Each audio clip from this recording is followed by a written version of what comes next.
Welcome to Chromodiversity, a podcast for clinicians, therapists, and families about common genetic diversity in children and adults. I'm Elliot Pollack, founder of the Chromodiversity Foundation, and I'll be your host. You're listening to the second of two episodes with Toby Whittington, a successful social entrepreneur from Perth, Australia, who found out he had an extra X chromosome at the age of 32. In this second part of our wide-ranging conversation, you'll hear, among other things, why it's important to avoid becoming a victim of one's diagnosis. The reason Toby doesn't identify as Klinefelter syndrome, but as intersex. What led him to turn away from substance abuse, and how he believes we can live our best lives here and now. What advice would you give to someone who has just found out that they have a genetic difference like you? Get a good endocrinologist. Everyone says that. But yeah, get a good endocrinologist. Get a good GP. I have a really good relationship with my GP, and she actually administers my testosterone. And, I can really talk to her about anything that's going on, and she's really supportive. And so I think if you're in a situation where your medical community is not supporting your condition, then go find some services that will, because this is a lifelong thing and we need to be supported by the people we're engaging with around it. Then on the side of taking testosterone for myself, it was like going through adult puberty, and it was really full on and intense. Part of my advice would be like, strap yourself in and be prepared to change and grow and understand that things, everything that you kind of took for granted is about to get reviewed. I see a lot of people sometimes on support groups on Facebook and stuff, they seem to blame everything on this condition and then become a victim, a mental victim of the world because they've had this condition, and all the bad things that have ever happened to them suddenly can all be blamed on this. And then I think that's self-replicating. Suddenly you're having bad things happen all the time, so you blame that on the condition, and then you get more bad things happening because you've got a bad mindset, because you've got a condition, and it's just like this never-ending negativity. And I would just say try to avoid that. Do whatever you can to not see this as the end of the world, because it's not. It's actually the beginning of your new life, and it has great potential to be something bold and amazing. And you have great potential, now you know about this, to really reach a potential that you might not have seen existed before. Be prepared for the changes, but also take the opportunity for personal growth. Don't let yourself become a victim of a condition like this. It's an amazing opportunity.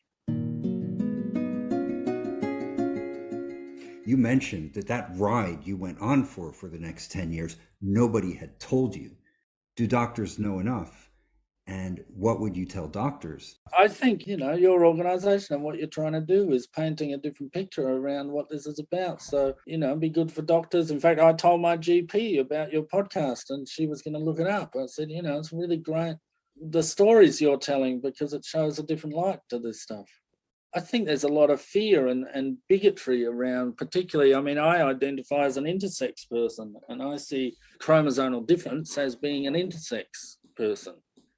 And I think, unfortunately, there's a lot of bigotry and fear around what intersex means, particularly because intersex is often put in the same context as LGBTQI.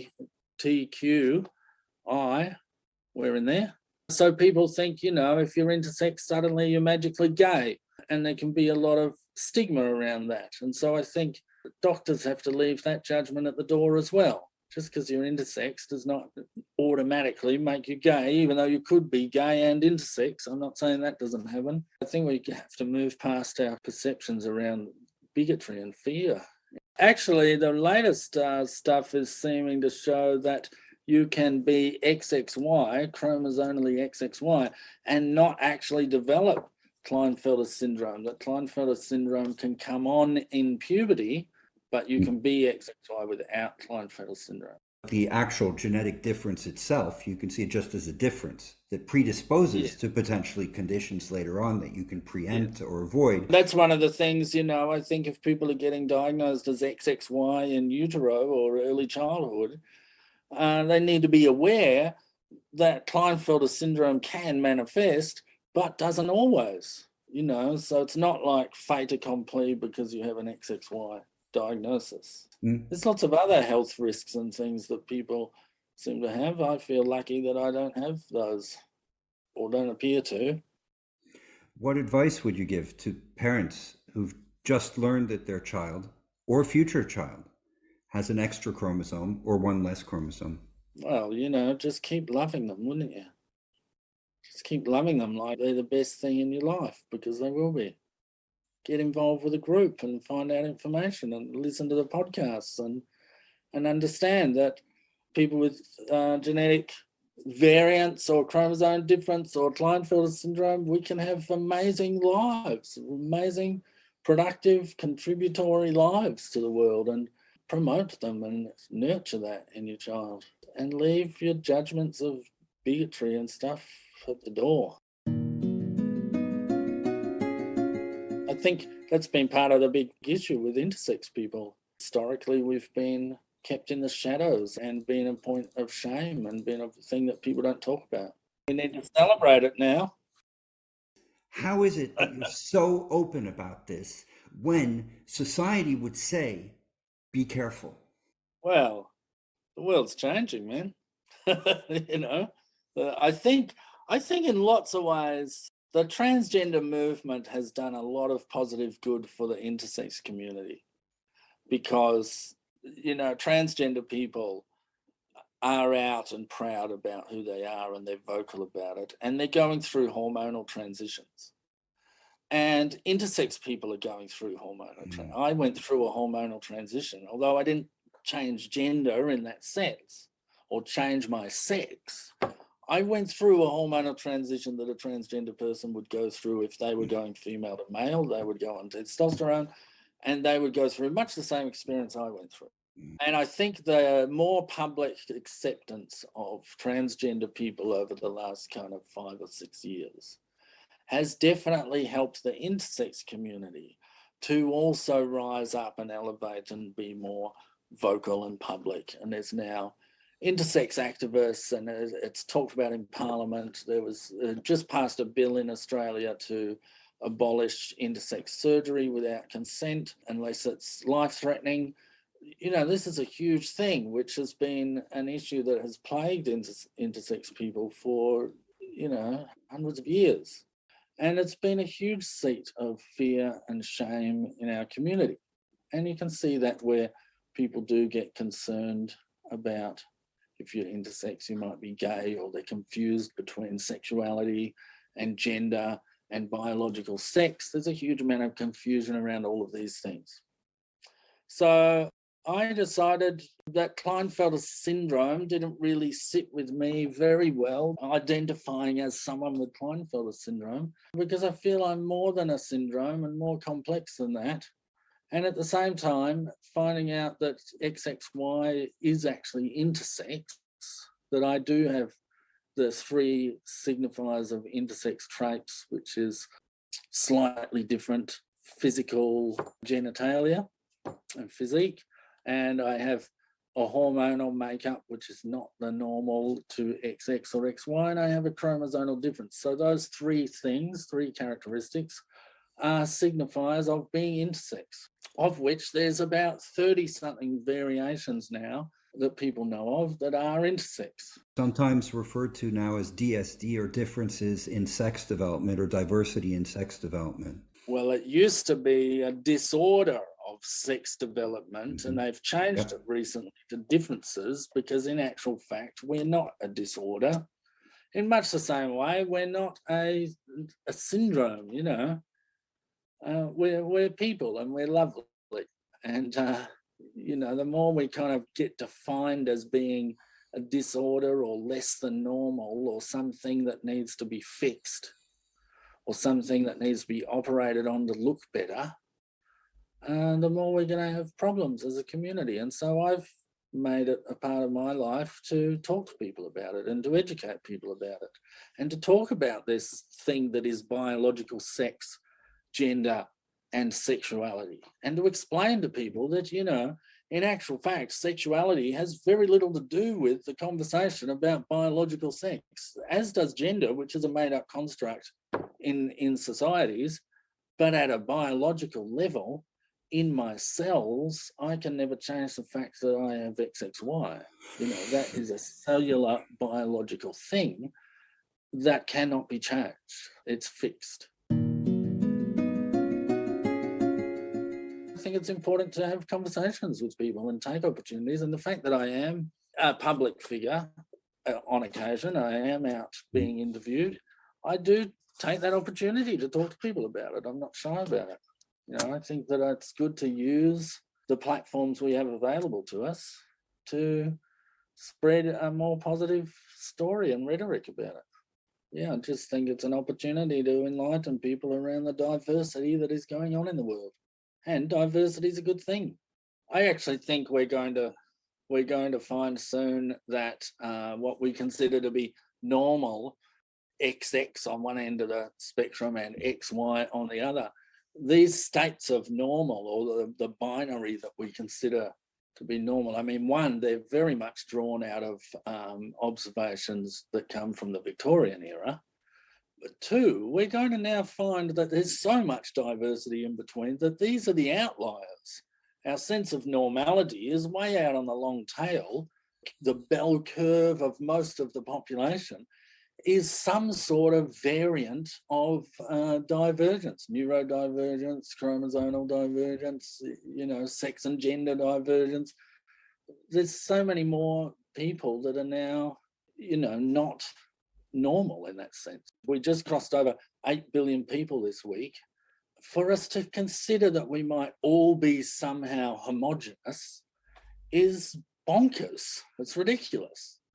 But to consider that we're all different and unique and amazing, and we all come from lots of different perspectives and lots of different thinking and lots of different genetic makeup and lots of different chromosomal makeup and lots of different ways of having hormones in our life, that actually feels much more normal, that massive of difference, rather than this perception we've been given from the past that there's this sort of flatlined normality.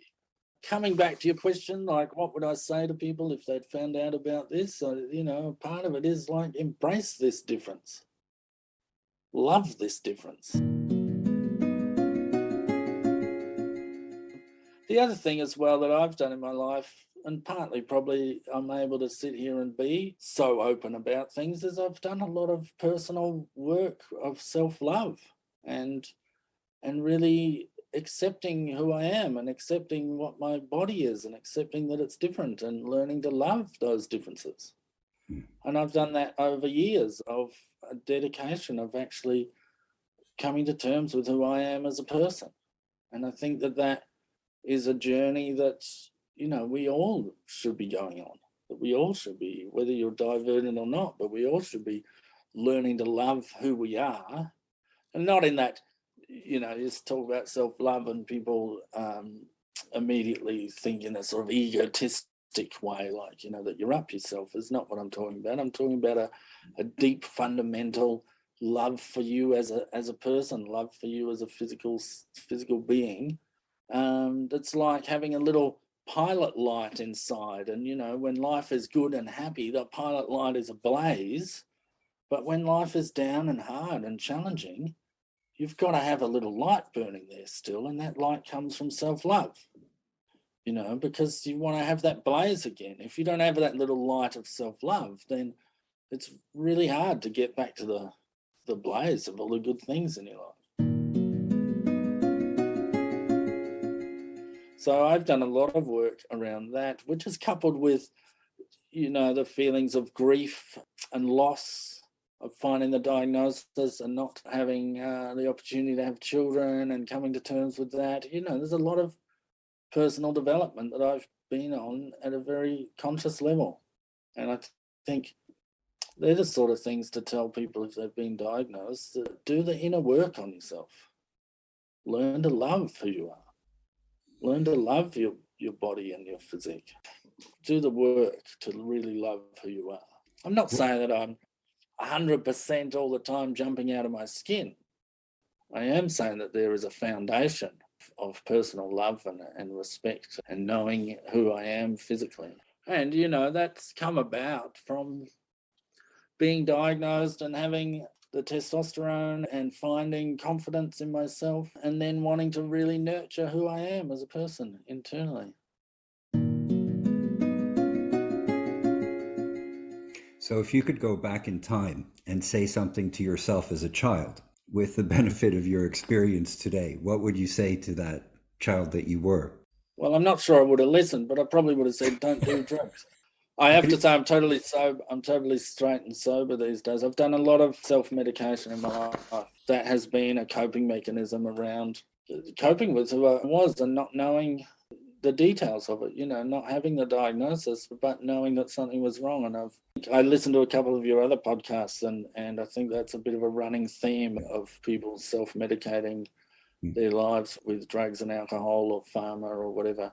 I've definitely done quite a bit of that in my life, and I think I would go back to my younger self and, give some stern advice around that. But yeah, I'm coming up to 6 years sober. And so really that's been a huge part of the journey of self-love and self-respect and recognition of who I am as a person, is coupled with not just me learning to love my body, but then going, well, what does that mean? If I love myself, can I continue to keep doing these behaviors which are clearly not coming from self-love? Toby, would you like to try out the last 9 or 10 questions that I've asked other people? I like the 36 time questions on how to fall in love with someone. That's quite amazing, actually. If you're with someone who you love or like in your life and you go through those questions, you really do get to know them at a pretty deep level. Anyway, go for it. Yeah, I'll do the questions. What's your favorite word? Oh, gosh. It's a tough question. I should say love, but I want to say fuck. Well, actually, that's one of the questions. What's your favorite curse word? But I guess, I swear a lot. I kind of came from a high school full of swearers. I guess that rubbed off. I like the word autodidact. Not many people know what it means. The other night I heard a great word on the telly, congealed. Someone had said the word congealed, and I just thought, gosh, that is a great word that you don't often hear people use very often. And what's your least favorite word, if you have one? Oh, I don't like this little phrase people often say, particularly young people, from kids through to teenagers, say this when they're like ever so slightly challenged about something which is really pretty simple, and they've got the skills to do it, and they go, I can't do it. Like my partner's got a 4-year-old kid, and I don't know what it was, folding paper or something, and he's given a half-ass go at it. Yeah, I can't do it, and he's about to have a tantrum, and I'm like, well, just think about it like this and try it like this, and like, what about an alternative? And literally 2 seconds later, he's like, I did it. Like, yes, of course you did, But yeah, that's sort of the ease at which people want to give up. Yeah, that's my least favorite phrase or words, is something which leads to that feeling of not being adequate. What makes you happy? What brings you joy or turns you on? Oh, God, well, life, doesn't it?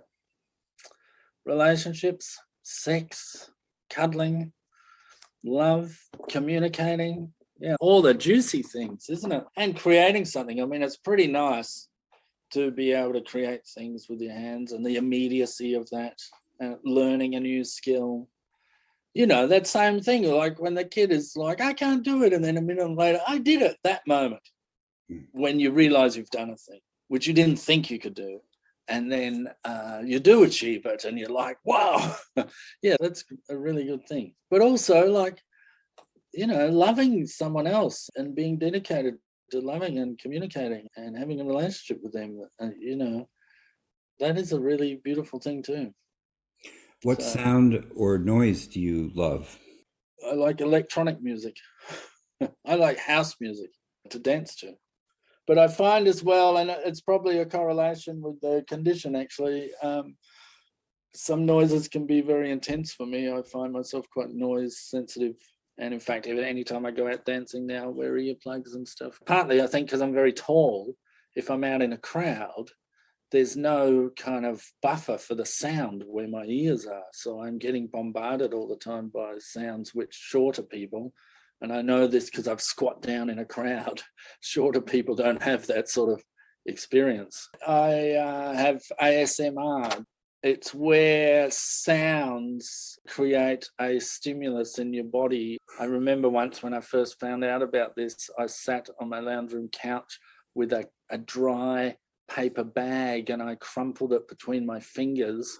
And for about half an hour, the tingling up the back of my spine was like euphoria, just from listening to this crumpling bag in my fingers. Sounds that can be a stimulant for me, which is really nice. A euphoric kind of stimulant.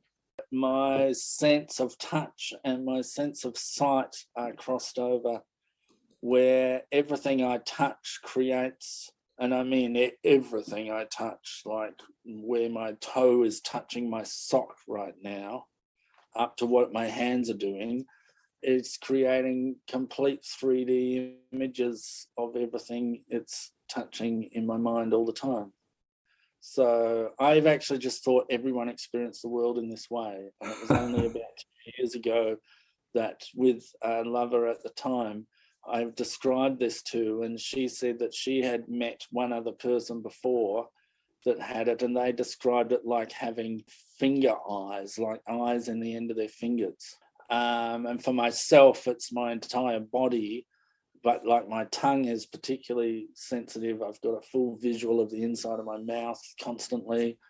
And it does mean I can kind of multitask with touch quite well. Like if I'm driving along, I can be looking at the road, but also looking at the coffee cup, in my mind through my hand. I've just realized last year that it was a type of synesthesia and that other people don't experience the world this way. And then I generally try and do a little bit of research. So everyone I meet for the next month or so, I asked them and said, how do you experience touch? Like, what is touch for you? I didn't want to give the game away. So I kind of found ways to try and ask this question. And people were really confounded by that because they never kind of considered what touch is. And what I generally got from people was that it was like a kind of, they could feel the texture of things, but it was more like a vibration sensation that was coming through their hand or whatever to their brain. And that was it. And when I started to say, well, does it create images? Do you see images? Do you see what you're touching? Everyone was like, no, what are you talking about?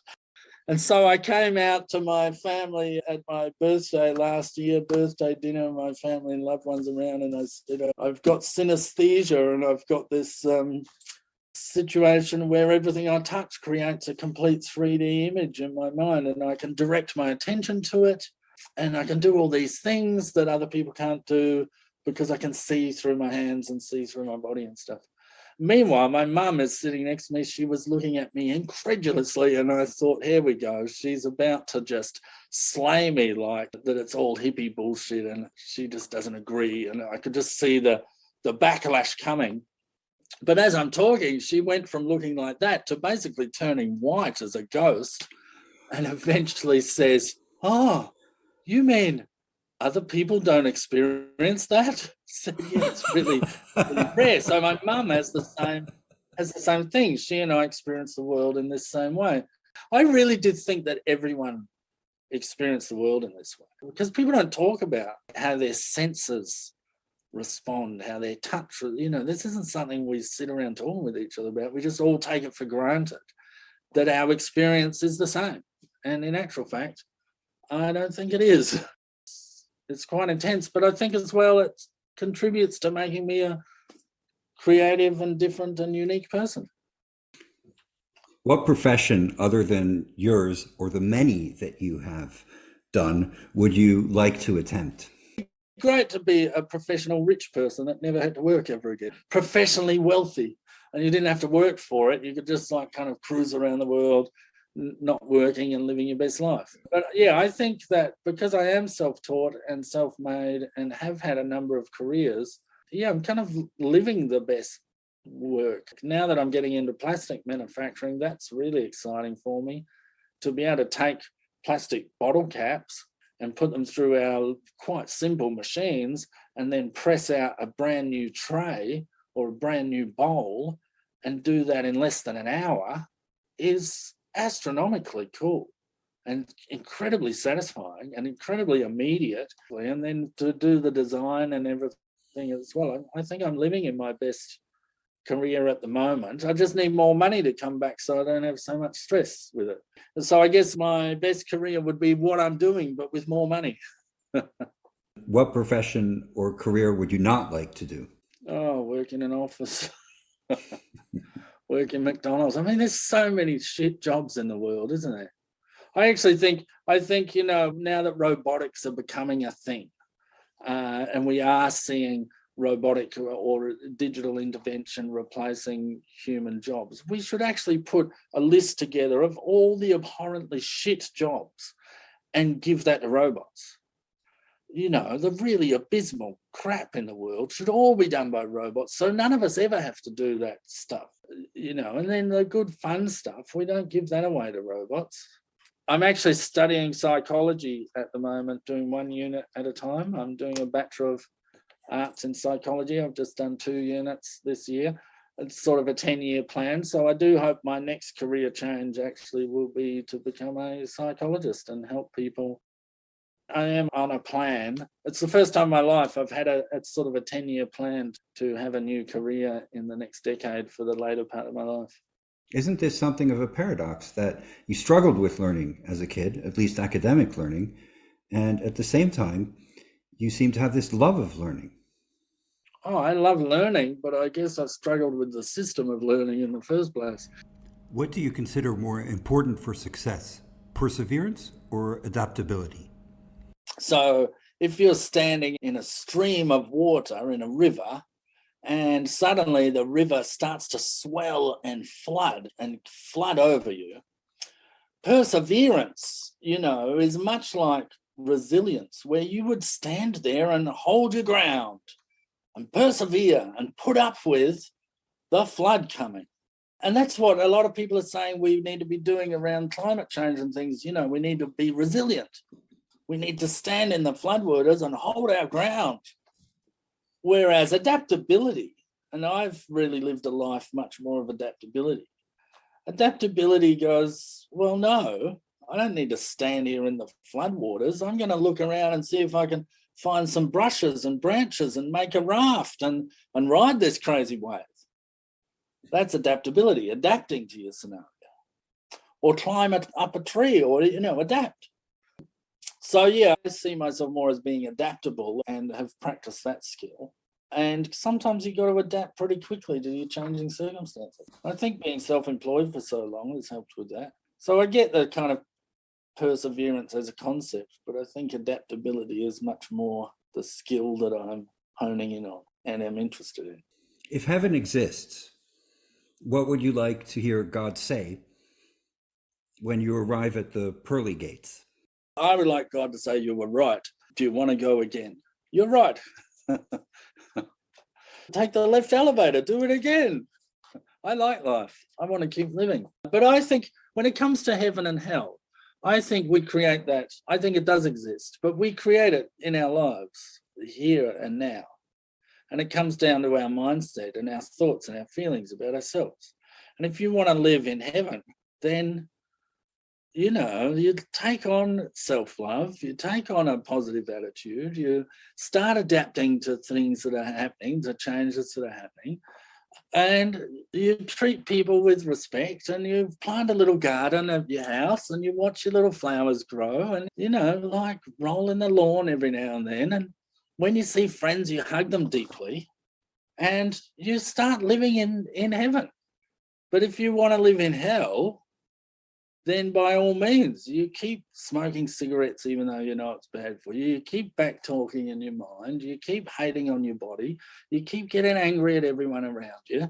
You lose your shit in a road rage. You hate all your co-workers. You become a victim, you create hell. So I think heaven and hell are things that we can have right now in our lives. It's not a thing that happens after we die. Now is the time to decide how we're going to live in heaven and how we treat people to be there.